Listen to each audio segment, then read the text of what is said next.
সালামু আলাইকুম। একটা কথা আছে, পাপ বাপ কেউ ছাড়ে না। টাকার জন্য পৃথিবীর প্রত্যেকটা মানুষের ছোটে, কিন্তু কিছু টাকা, যে টাকাগুলোর মধ্যে মানুষের রক্ত মিশ্রিত আছে। কিছু টাকা আছে যেগুলোর মধ্যে মানুষের আহা মিশ্রিত আছে।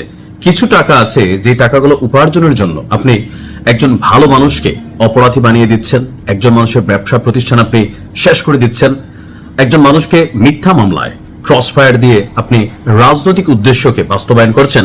এই ধরনের আহামূলক যে মামলাগুলো আছে বা যে অর্থ আছে, এটা আপনার জন্য কাল হয়ে দাঁড়াবে। দর্শক, ইতিমধ্যে আপনারা সকলে জানেন যে একসময় বাংলাদেশে একজন মন্ত্রী এমপি, শুধুমাত্র প্রধানমন্ত্রীর পরে যদি কোনো ব্যক্তি ছিল, সে ছিল সাবেক পুলিশের IGP Benazir Ahmed. Billions of টাকা মালিক, বিদেশে ব্যবসা বাণিজ্য অনেক কিছুই তার ছিল। তো আওয়ামী লীগ সরকার পতনের একদম প্রথম একটা ধাপ কিন্তু হচ্ছে এই বেনজিরকে নিয়ে বেশ কিছু প্রতিবেদন কালের কণ্ঠ পত্রিকা যখন প্রকাশ করা শুরু করলো। এরপর আমরা শুনলাম সে দেশ ছেড়ে পালিয়েছে, বাট পরবর্তী সময় জানলাম দেশে আছে। যাই হোক, সর্বশেষ তার অবস্থান ছিল দুবাইয়ে। আজকে দুবাইয়ে পুলিশের এই সাবেক আইজিপি বেনজির আহমেদকে গ্রেপ্তার করা হয়েছে। তো কিভাবে গ্রেপ্তার করা হলো, এটা কিভাবে সম্ভব হলো? আসলে সব সম্ভব যতক্ষণ আপনি চেয়ারে অথবা চেয়ারে থাকার মানুষটার আশেপাশে আছেন, ততক্ষণই কিন্তু কেয়ারে। আর যদি চেয়ারই না থাকে অথবা চেয়ারে থাকা মানুষটা আপনারা না থাকে, তখনই কিন্তু আপনি বিপদে পড়বেন। অর্থাৎ একটা ছাতার নিচে আমরা সবাই বসবাস করছি। লাইক প্রত্যেকটা পরিবারের একটা ছাতা আছে, একটা রাজনৈতিক ছাতা আছে, একটা প্রশাসনিক ছাতা আছে। তো বেনজির আহমেদের উপরে আওয়ামী লীগ সরকারের একটা ছাতা ছিল। সেই ছাতাটা যখন নিজেই নাই, তখন বেনজিরের অবস্থা কি হবে? দর্শক, দুবাইয়ে তাকে কিভাবে গ্রেপ্তার করলো দেখেন। সরকার ক্ষমতায় আসার আগেই, সম্ভবত অন্তর্বর্তী সরকারের সময় থেকে কিছু অ্যাক্টিভিটিস চলছিল, আর বিএনপি সরকার ক্ষমতায় আসার পরে দুবাইয়ে বেনজির আহমেদের অবস্থান কনফার্ম হওয়ার পর রাষ্ট্রের পক্ষ থেকে দুবাই পুলিশের কাছে একটা চিঠি পাঠানো হয়। আপনারা অনেকে জানেন ইন্টারপোল অর্থাৎ ইন্টারন্যাশনাল পুলিশ।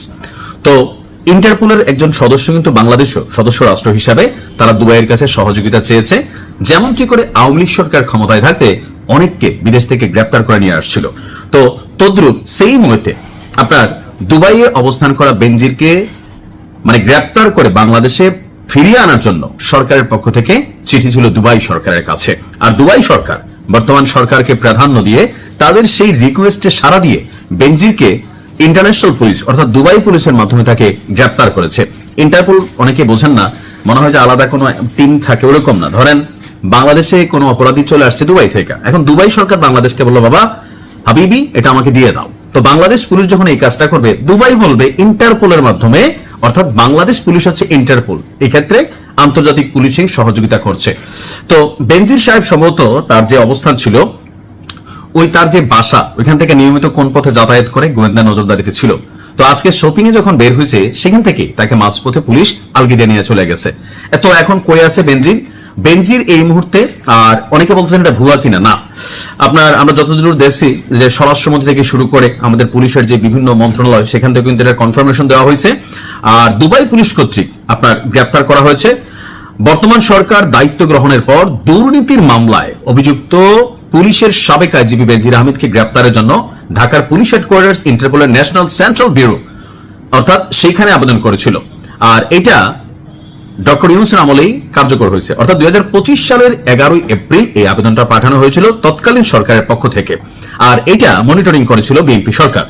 তো 2025 সালে ইন্টারপোল আপনার বেনজিরের বিরুদ্ধে রেড নোটিশ জারি করে। উক্ত রেড নোটিশের মাধ্যমে ইন্টারপোল সংযুক্ত আরব আমিরাতের স্বরাষ্ট্র মন্ত্রণালয়কে গ্রেপ্তারের জন্য অনুরোধ করে, এরপর তাকে সেখান থেকে গ্রেপ্তার করা হয়। তো এই মুহূর্তে সর্বশেষ স্ট্যাটাস কি বলা হচ্ছে যে সংযুক্ত আরব আমিরাত তারা বলছে যে আগামী 30 দিনের মধ্যে কূটনৈতিক চ্যানেলের মাধ্যমে আনুষ্ঠানিক এক্সট্রাডিশন রিকোয়েস্ট অর্থাৎ প্রত্যর্পণের আবেদন সেটা প্রেরণ করতে হবে।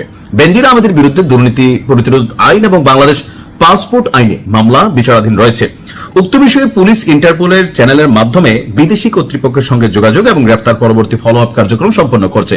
সবকিছু ঠিকঠাক থাকলে আগামী 30 থেকে 35 দিনের মধ্যে বেনজির বাংলাদেশে আসবে। তারপর বাকিটা কি হবে সেটা আমরা কিছুটা আইডিয়াই করতে পারছি। তো মুদ্রা কথা হচ্ছে আর কি, ভাই টাকা তো সবারই দরকার, কিন্তু যেই টাকায় মানুষের রক্ত আহা এটা মিশা থাকে, এই টাকা কখনোই আপনার জন্য শান্তি নিয়ে আসবে না। অন্যকে ধ্বংস কইরা, অন্যকে শেষ কইরা আপনি নিজে অ্যাশ করবেন বউ বাচ্চা নিয়ে, ভাই এটা আসলে কখনোই সম্ভব না। তো ভালো থাকুন, আজকের মতো এখানে বিদায় নিচ্ছি। আসসালামু আলাইকুম।